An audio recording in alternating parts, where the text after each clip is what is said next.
নিষিদ্ধ দেশের বাইরে যে কোনো দেশের সাথে এই সরকার এনগেজ করবে, কাজ করবে। এটা হলো মোদ্দা কথা।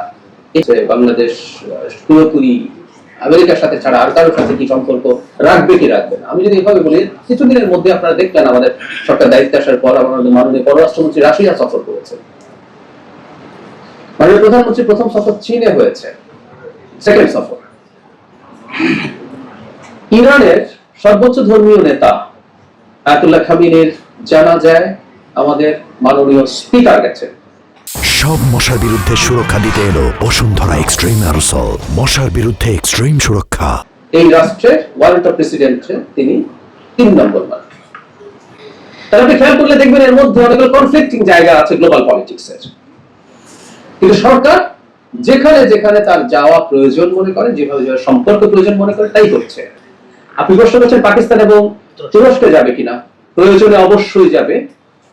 জনগণের স্বার্থ, রাষ্ট্রের স্বার্থ নিশ্চিত করার জন্য আমাদের নিষিদ্ধ দেশের বাইরে যে কোনো দেশের সাথে এই সরকার এনগেজ করবে, কাজ করবে। এটা হলো মোদ্দা কথা।